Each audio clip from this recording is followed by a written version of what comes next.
like this hair dryer. It has different options. There's the cool option, low, medium, and high. And then it has low and high. So here's the low setting,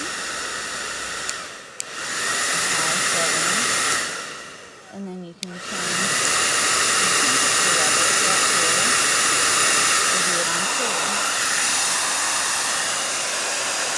It has pretty strong wind power. Blow dries my hair really fast. I really like this hair dryer.